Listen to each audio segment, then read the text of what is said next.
एक लड़के को ट्रेन पकड़नी है एक जगह से दूसरी जगह जाने के लिए, suppose at 5 o'clock in the evening, लेकिन वो वहां पे 4:30 बजे पहुंचता है और पाता है एक लंबी सी लाइन जो कि धीरे धीरे खिसक रही है। अगर वो लाइन में लगता है तो वो अपनी ट्रेन शायद मिस कर दे, क्योंकि लाइन में लगने के बाद वो स्टेशन के अंदर शायद 5:15 या 5:30 बजे घुसे। लेकिन अगर वो लाइन तोड़ता है, एंट्रेंस पे खड़े ऑफिसर को समझाता है, जेन्युइनली कन्विंस करता है कि वो प्रॉब्लम में है, उसकी ट्रेन मिस हो जाएगी, तो शायद वो अपनी ट्रेन पकड़ ले। लेकिन प्रॉब्लम यहाँ पे एक है, और वो प्रॉब्लम सबसे बड़ी है। वो लड़का शाय है, इंट्रोवर्ट है, लाइफ को एक सिस्टम के तहत जीता है, उसे रूल्स तोड़ने जरा भी पसंद नहीं है। इनफैक्ट वो लोगों को समझाता है कि उन्हें लाइन नहीं तोड़नी चाहिए, लाइन में रह के ही आगे बढ़ना चाहिए। लेकिन अब सिचुएशन ऐसी है कि उसे अपने ही इंटरनली हेल्ड जो प्लान्स हैं, सिस्टम्स हैं, रूल्स हैं, वो एक प्रॉब्लम की तरह नजर आ रहे हैं। आप बताइए क्या करना चाहिए उसे? Exactly right. उसे वो लाइन तोड़ के उस ऑफिसर को समझा के अपनी ट्रेन पकड़ लेनी चाहिए।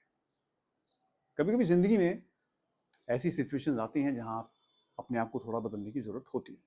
हमें थोड़ा सा आउट ऑफ कैरेक्टर जाने की जरूरत होती है, not in a bad way, but yes, थोड़ा सा चेंज लाके सिचुएशन को संभाल के you come back to your own self.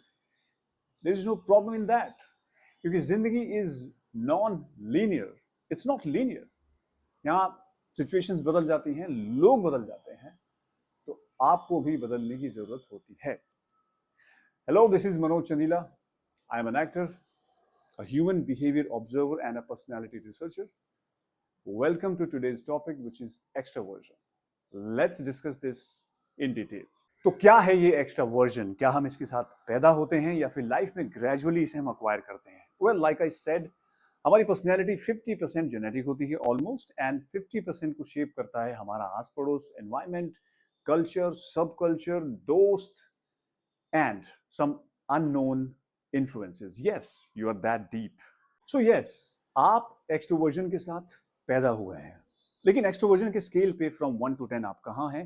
That is purely incidental. Extroverts by nature generally are talkative, sociable, party goers, risk takers, travelers, easily conversation crackers with strangers, friend makers, and highly responsive to rewards and incentives होते हैं। अगर आप from 1 to 10 number 4 या 5 पे हैं, उसका मतलब ये कि आप इन सारी कसौटियों पे खरे नहीं भी उतरते हैं, and that doesn't mean that you are not an extrovert. सारे एक्सट्रोवर्ट्स जरूरी नहीं है कि सोशल हों, और सारे एक्सट्रोवर्ट्स सॉरी ट्रैवलर्स भी हों, ये भी जरूरी नहीं। क्योंकि एक्सट्रोवर्ट्स रिस्क लेते हैं, आउटगोइंग होते हैं, अजनबियों से आसानी से बात कर लेते हैं, तो ये अपनी जिंदगी में और लोगों की बजाय ज्यादा मौके, ज्यादा अपॉर्चुनिटीज क्रिएट कर लेते हैं। लेकिन कुछ एक्सट्रोवर्ट्स इंपल्सिव होने की वजह से जितनी जल्दी वो सक्सेस को पाते हैं, उतनी जल्दी उसे खो भी देते हैं। और मान लीजिए कुछ एक्सट्रोवर्ट्स अग्रीएबल नहीं है, मतलब आप लोगों से जल्दी सहमत नहीं होते हैं, तो वहां के लोगों के लिए आप डिफिकल्ट और बॉसी हो जाते हैं। और आप, क्योंकि आप एक्सट्रोवर्ट हैं, तो आप इतने खुश रहते हैं, since it's a positive emotion trait, इतने हैप्पी रहते हैं, इतने कॉन्फिडेंट रहते हैं कि आपको जहां एक्सट्रोवर्ट नहीं होना है, आप वहां भी हो जाते हैं। हम सब ने ये देखा अपनी लाइफ में, you know, okay, I'm here, I have arrived.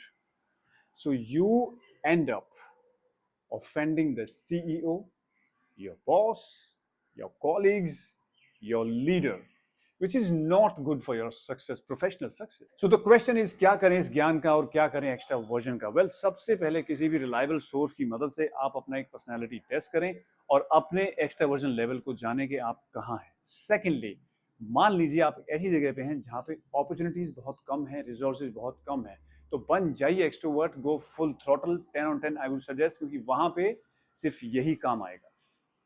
और अगर आप किसी ऐसी जगह पे हैं जहाँ पे resource, life is full of resources and opportunities and the sweetness of fruit, वहां पे आप एक कदम पीछे खींच लीजिए, क्योंकि बेवजह आप लोगों को ऑफेंड करेंगे, जो कि आपकी प्रोफेशनल सक्सेस के लिए ठीक नहीं होगा। You have to make sense of your own extroversion level and live your life accordingly.